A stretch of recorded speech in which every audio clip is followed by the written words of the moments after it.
Assalamualaikum warahmatullahi wabarakatuh. Pernah nggak nih kita berada di situasi yang rasanya nggak adil banget, di titik kita bertanya, "Kenapa? Kenapa aku harus melewati semua ini?" Nah, aku akan mengajak teman-teman merenung lewat satu kisah dari perempuan yang luar biasa, yaitu Aisyah binti Muzahim. Kalau kalian ingat nama ini, beliau adalah seorang istri dari seorang raja yang bernama Fir'aun, teman-teman.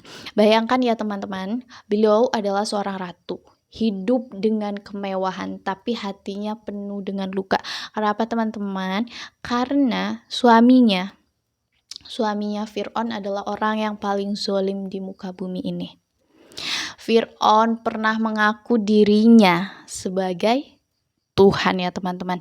Aisyah sebenarnya bisa saja loh teman-teman memilih hidup dengan nyaman, dengan penuh kemewahan dan mengikuti jalan suaminya. Tapi apa beliau tetap dengan keimanannya. Dan beliau itu beriman secara diam-diam ya teman-teman, tanpa sepengetahuan suaminya. Dan benar saja saat Fir'aun mengetahui keimanan Aisyah, apa yang Fir'aun lakukan kepada Aisyah? Ya, dia menyiksa istrinya Aisyah dengan sangat kejam. Tapi tahu nggak teman-teman yang diucapkan Aisyah dari bibir Aisyah itu apa?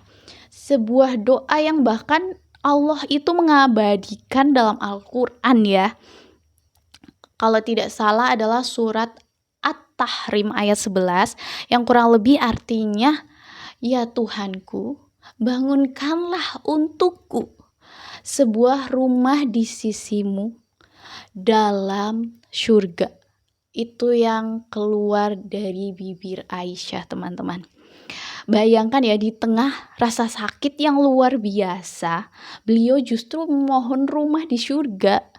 Dan dari kisah ini kita bisa belajar. Aku ya, terutama aku bisa belajar ternyata sabar itu bukan sekedar menahan marah atau diam saat kita sakit hati.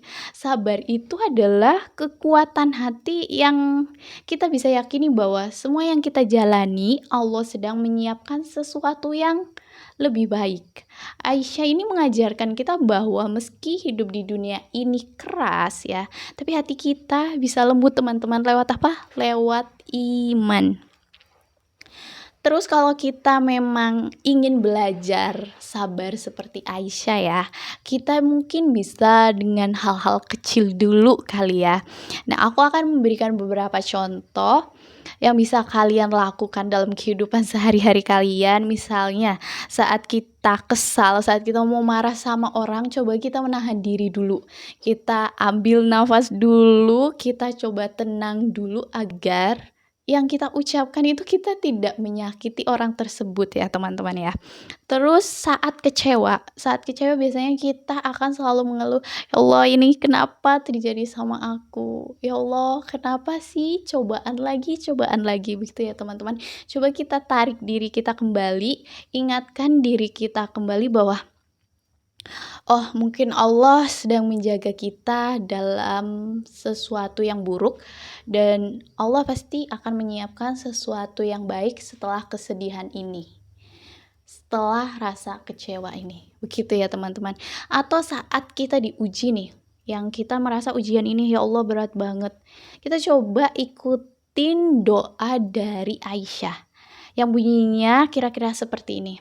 Ya Allah, cukup Engkau saja bagiku. Jadi ketika kita sudah dalam titik kepasrahan, coba kita selalu ucapkan, "Ya Allah, cukup Engkau saja bagiku." Begitu ya teman-teman. Memang sabar itu tidak mudah ya teman-teman.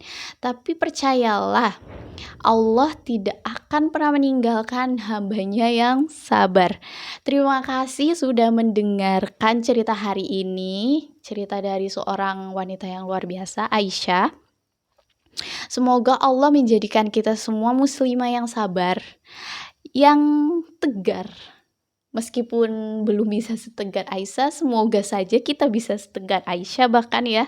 Dan semoga iman kita selalu dijaga ya teman-teman. Nah, kalau teman-teman merasa kisah ini bermanfaat, jangan lupa like, share, subscribe supaya kita sama-sama belajar menjadi muslimah yang lebih baik setiap hari ya teman-teman. Ya udah segitu dulu ya teman-teman. Wassalamualaikum warahmatullahi wabarakatuh.